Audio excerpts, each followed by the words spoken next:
beautiful bookish friends, and welcome to my side of the internet. Here, my name is Kathleen, and here we talk about all things bookish. And today is no exception because today I'm going to be sharing all the books that I purchased in March, which I will admit I went a little crazy and I went over my book budget for March.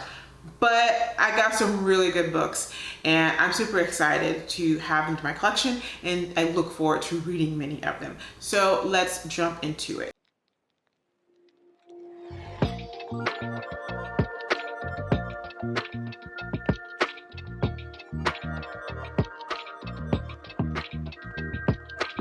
First things first, let's talk about the books that I kind of got or I purchased because I've already read these books and I just wanted to add them to my collection. Either they were like collector's editions or they're books that I just want to collect. And we're gonna go ahead and talk about the books that are like kind of collector's editions that I had to get my hands on, and that is Legendborn and Bloodmarked. So these have these beautiful sprayed edges, and I just had to get my hands on these and add these to my collection. Even though I've already read Legendborn, I'm currently reading the hardcover edition of Bloodmarked, but you know, we see Tracy Dion, we see beautiful books, and she gets my money automatically, no questions asked. And I'm so happy to have these beautiful editions in my collection. Next up, we have The Measure by Nikki Erlich. So this is a book that I read last summer and that it just had such a major impression upon me, and I really enjoyed the kind of like poignancy and the just thought-provoking nature of this story. And I got it from the library and knew that I wanted to add this to my collection, and I finally have, and I'm so excited. So in this story, we are basically following these people as they wake up one day to this mysterious box outside of their door. And upon opening this box, they discover that they have this string, and the length of said string determines your lifespan. The longer your string, the longer life you have. The shorter your string, the shorter your life is. And this impacts relationships, it impacts society, it impacts politics, it impacts every structure of society and humanity as we know it. And I think it's just such an interesting and just, I don't know, fascinating exploration of a lot of the topics and the themes that this story covered. And I'm so happy to have it in my collection, and I plan on rereading this again as well, just because I don't know. I have to read it again because I love it so much. Next up, we have The Starless Sea by Erin Morgenstern. This is another book that I read, I think probably the same summer that I read The Measure, and I fell in love with the story. I fell in love with the lyrical writing, just with the whole kind of romanticization of like books and reading and all of that. It just really spoke to me, and I knew I had to have this as part of my collection, and specifically this edition, because I think it is so beautiful in comparison to the new edition that they have, which it just doesn't do it for me. But this one is everything for me. Next up, we have The Last Tale of the Flower Bride by Roshani Chonsky. I read this book in December and it just totally blew my mind. I loved it so very, very much. And I love this specific cover. Like, I thought it was so beautiful, and I could not wait to find this book with this particular cover and add it to my collection, and so I finally have. And in this story, we are following the bridegroom who falls madly in love with this secretive and mysterious woman named Indigo, and as they wed, she asks him to promise her that he will not dig into her past history. And him being so in love, he agrees until this event happens within her family where her aunt is dying, and they've traveled back to her childhood home, and he is just tempted beyond reason to kind of inquire into her past and to learn more about this secretive and mysterious woman that he has just fallen so madly in love with. And in doing so, he threatens the very fabric of their marriage and uncovers some unreconcilable truths about his wife.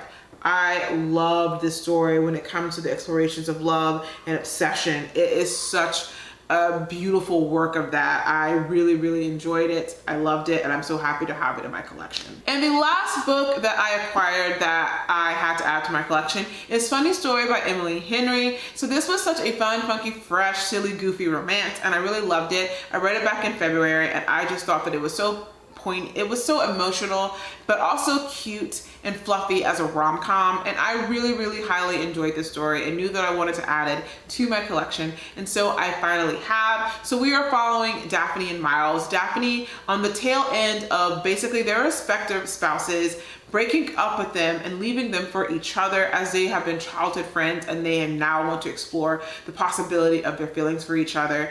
And they are thrust into, with Daphne moving in with Miles because she has no other place to go, as she was only living with her then fiance Peter at the time. And we see them as they are kind of working to deal with this trauma, to deal with this heartbreak, and they're building this close friendship that kind of stumbles into them developing feelings for each other and trying to figure out where to go next in their life, as well as Daphne kind of figuring out who she is in this next phase of her life.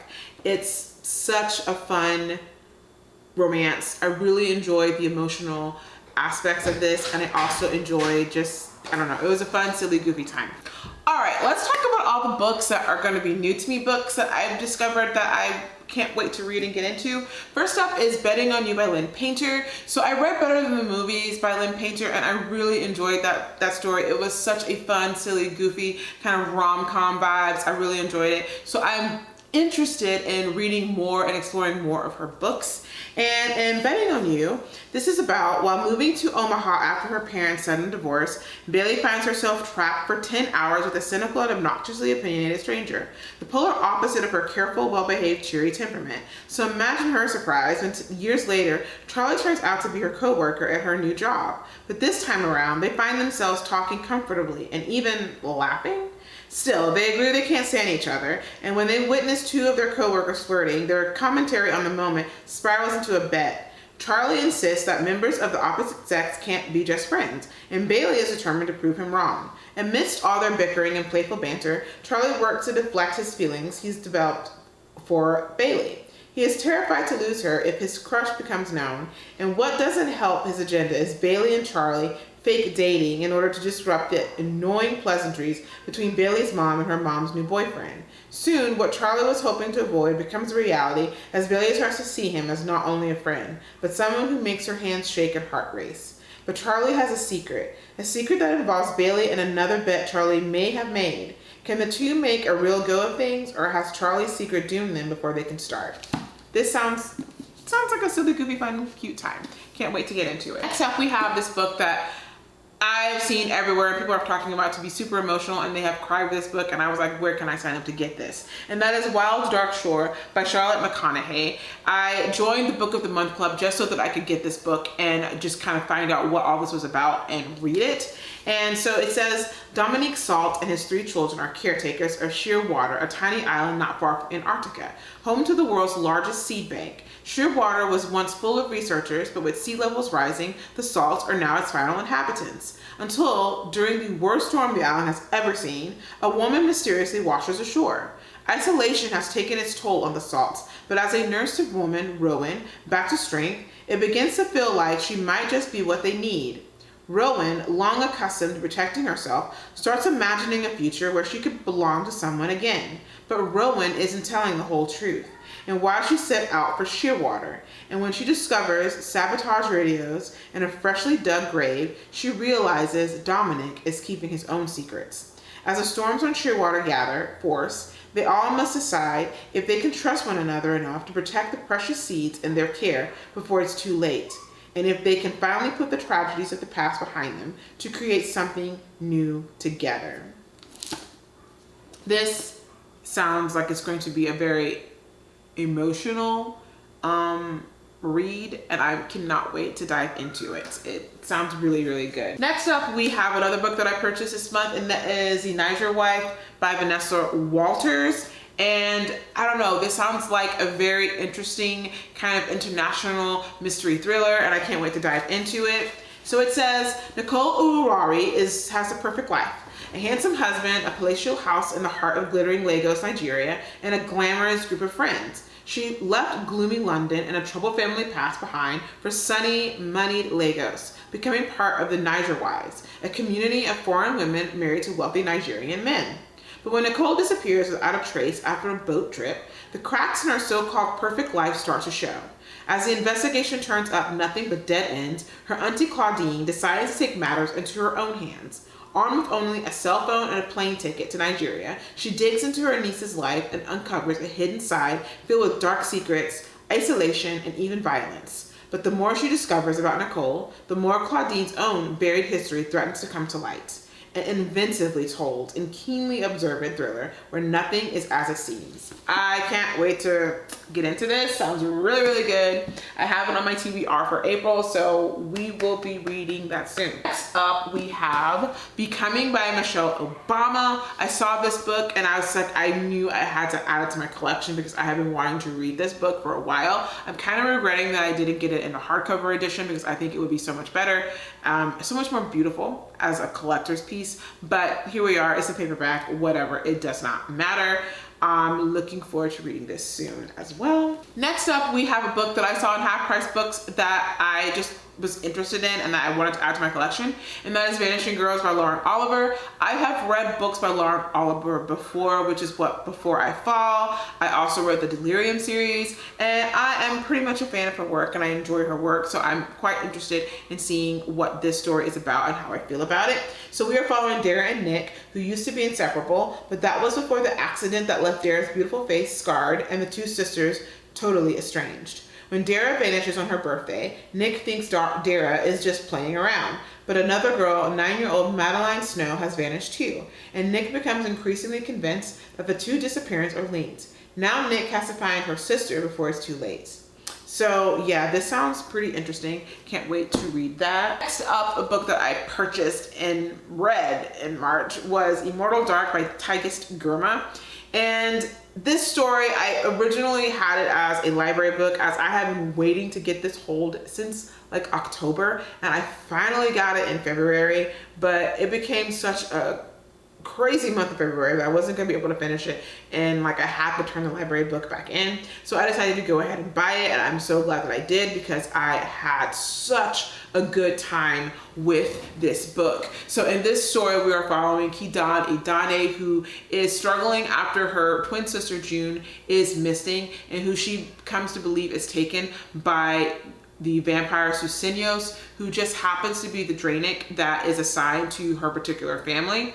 And she has come to the realization that in order to get the answers that she's seeking and to find out about where June is and get her sister back, she is going to have to stay back in her childhood home with the Draenic Susenyos and live with him so that the house that they own, it doesn't go back under his ownership, and that she can again use that time while she is on Uxe University and in that house to uncover the truth about where her sister is. But in doing so, there is a lot of tension, not only between her and Susenyos, but a lot that is going on in the actual Uxe University community and system. And there's a lot that she uncovers, and there's a lot of things that she is finding out, and she is getting slowly overtaken by much of the kind of drama and the mystery and the kind of craziness that is happening at Uxe University. And I love this. This is such a fresh and fun take on vampire lore and vampirism. And yeah, glad that I have this in my collection. We're not gonna get all into the review, but I'm glad that I have this in my collection, and it's such a beautiful edition of this book as well. Next up, we have Desperation by Stephen King. I saw this by chance at a used bookstore, and it just shot me with all the waves of nostalgia, as I remember growing up and my sister was a huge Stephen King fan, and I remember her having this specific addiction and this specific book in her collection.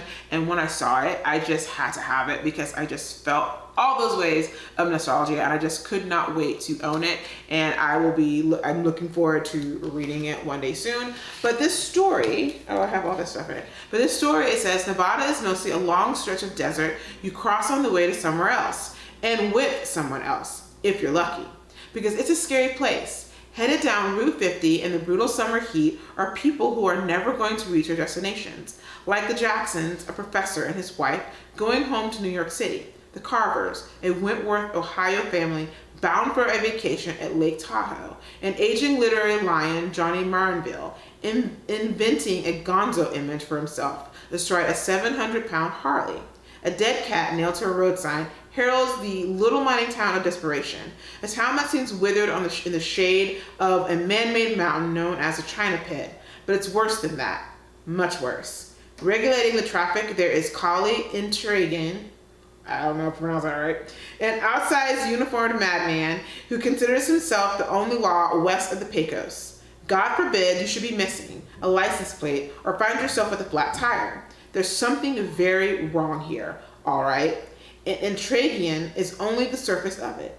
The secrets embedded in desperation's landscape and the evil that infects a town like some viral hot zone are both awesome and terrifying. But as young David Carver seems to know, though it scares him nearly to death to realize it, so are the forces summoned to combat them. So yeah, this sounds like classic Stephen King. It's going to be wild. Looking forward to reading that sometime soon, maybe in the summer, since it's giving kind of like summer vibes. I can read that in the summer. Next up, we have Death of the Author by Nnedi Okorafor. This is another book that I got in February, and February just got wild and I could not finish this book, but I was obsessed with this book. When I was reading this book, I was in this book, and it was such an immersive experience, considering that I was also doing a tandem read where I was listening to the audiobook while reading this book. I would lose hours of my life doing that. So I kind of put a pause on this so that I could kind of catch up on other books that I needed to read and I wanted to read, so that when I did pick this book back up, I could give it the proper attention and focus that it deserves.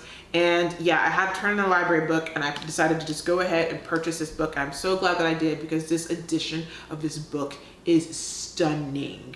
It is so beautiful, and so I'm so happy to have it in my collection. So basically in this story, we are following, what was the name again? Zelu. We are following her as she is kind of like at a dead end in her life. She has lost her job as a professor where she was teaching. Her book that she's been trying to get published has been rejected yet again, and she's just kind of feeling stuck and stagnant in her life. So she kind of just decides on a whim to write this story that is completely different than anything she's ever written before. Her being a literary fiction kind of novelist, she dives into the world of science fiction and writes this very interesting and intriguing story about AI and robots and their battle between each other. And she calls it Rusted Robots. And on a whim, she seeks to see if she can get this published. And to her, beyond her belief, it does get picked up, it does get published, and it reaches high critical acclaim, and she has this fascinating and like quick rise to stardom and celebrity. And the things that are happening with this book, it begins to impact her reality in a way that she never knew or understood or could imagine. And so yeah, I love this story and I cannot wait to get back into it. Next up we have For She Is Wrath by Emily Varga. This is another book that I had waited forever to come through from my library holes, and by the time that it did, I had holes and books out the wazoo, and I just could not get time to read it. But yeah, I decided to go ahead and return the library book and just buy it so that I could read it when I had the time.